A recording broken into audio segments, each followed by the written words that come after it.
What's happening, Hardscapers? Today I'm going to talk about starting a hardscaping business. Let's get into this. Before I get started, my background is that I started working for a supplier through many of years, and eventually I started doing side jobs, and then I launched my own business, started doing lift and relay work where you lift up pavers that have been sinking, relay them, and then I started transferring to more design build spaces. So that is my quick background experience there in hardscaping. So my tips for you will kind of follow that same sort of structure. At least you can follow along as to why I'm giving these tips. And first thing first is education. Education is incredibly important. Obviously, you need to know what you're doing, and we have resources available to you at howtohardscape.com if you want written content, as well as this YouTube channel, I Am a Hardscaper. And if you want to go further in depth, we've got the members only platform, and that includes courses on interlocking concrete pavement installation, segmental retaining wall installation, and so much more. But that's going to give you at least the theory and a lot of information as to why we do things the way we do in this industry. But hands-on training is always going to trump that. So if you could, try to get some hands-on training. Whether that's somebody that you know that's looking to have a project done and they're going to pay for the materials, you're going to just provide the labor to learn. Or you can shadow a company in your area as well. That's another great way to get hands-on experience. And this is how you are going to go ahead and get educated. We'll touch on this a little bit later as well, but for now we're going to talk about the tools that you're going to need. We've actually got a quick little video on this on our channel already, so you can take a look at that, or we'll just play an abridged version of it right here. PPE, we've got a first aid kit, we've got dust masks, caution tape, safety glasses, hard hat, gloves, all of this in the truck when necessary, and a fire extinguisher. Tape measure, equipment checks, health and safety checks, eye wash, safety vests and uniforms, steel toe boots. Levels, we got a couple 2s, a torpedo, and we also got a 4 and an 8 host level, marking pencils, string line and line level, pins and collars, chalk and chalk line, rubber mallets, 5-pound hammer, pin tips, scissors, chisels, knives, wire cutters, square, collapsible square, a neglected trowel, caulking guns for glue, recycled oil, white inverted marking paint, WD-40, fuel cans, wheel chocks, hose with a nozzle.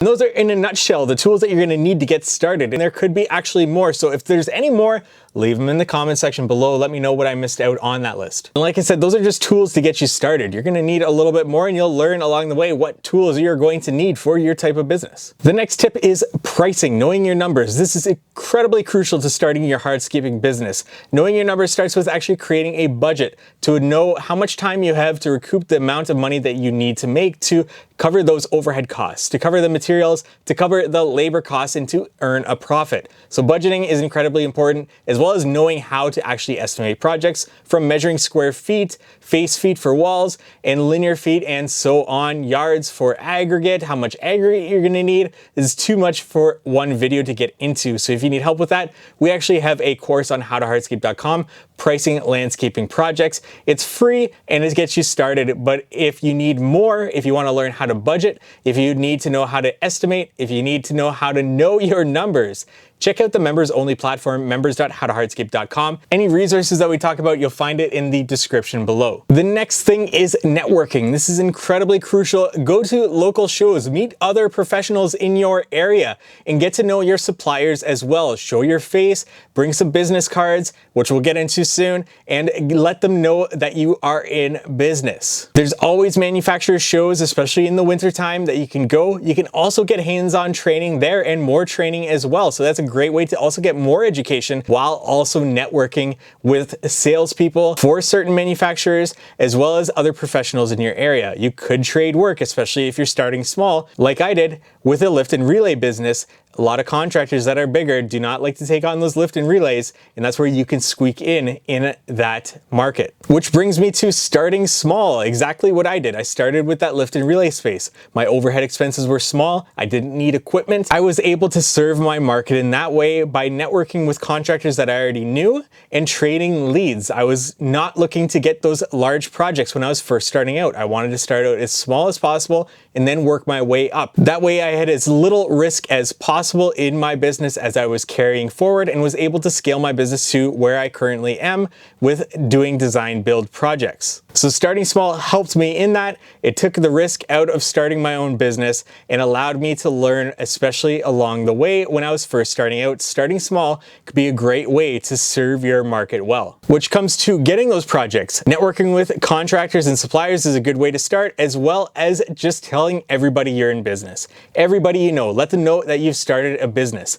Get that word of mouth going, and that's going to start to hopefully get you a few leads and to start to get some smaller projects. Creating a website, creating a Google My Business account, and social media accounts. Most of these are free. Starting a website can be nice and easy. Get a business name, register your business, do it the right way, get whatever you need to get where you are in business, and get started marketing that way. Let anybody and everybody know that you're in business, especially online, and get the ball rolling with those accounts. Like I said, most of them are free and they'll get you started. If you need to, get into paid ads, learn the basics of Facebook and Google ads, especially when it comes to targeting in your area. Don't be afraid to go door to door or with flyers or whatever you need to do to be able to get leads coming into your business. That's going to be the lifeline of your business, and it's going to help you, as is sales. So if you are not a salesperson, you're going to need to learn to become one. So be comfortable around people, be confident in what you're talking about. That's where education plays a very big part when you're selling these hardscape projects. Be confident in what you're saying, but especially be educated on what you are saying. The resource we've got available for you is the podcast. So if you are getting into hardscaping business more so, rather than just wanting to learn how to install, we started the How to Hardscape podcast. Now that was started so that we could get a very digestible resource into the ears of hardscapers. We wanted to make this so that you could be driving to a job site, you could be on a job site, you could be in the shower, whatever that might be for you, that you could digest very easy educational content. And with the How to Hardscape podcast, we've got everything from talking about new installation practices to tools to interviewing industry leaders and experts on certain things like hiring and employing, knowing your numbers. And then we also have a I Am a Hardscaper series on there where we bring on a hardscape business owner and do a deep dive into their business with roundtables featuring 2 to 3 of these hardscapers, and then even roundtable rallies where we bring back multiple previous guests on a big roundtable to discuss certain topics such as wins and losses of the previous season. All of this is available on Apple, Spotify, wherever you listen to podcasts, that is available to you there. Or if you go to howtohardscape.com/podcast, you'll find links to all of those places that you can actually find the podcast. Hey, I hope this video has helped you in some way. If it has, please give it a like, leave a comment below any other tips you'd have for starting a hardscaping business. And if any of these have helped you, any other questions, leave them in the comment section below. That really helps me to understand what you would want to hear about more with starting your hardscaping business. And the members only platform for How to Hardscape is at members.howtohardscape.com. We have courses on interlocking concrete pavement, retaining walls, hardscape lighting installation, gas fire features, budgeting, estimating, and knowing your numbers, and so much more, as well as a new software that's going to help you streamline those processes, including budgeting, estimating, and so much more. So if that interests you, go check it out. Link in the description below. Be sure to subscribe to this channel for more hardscaping content like this. Thank you so much for watching.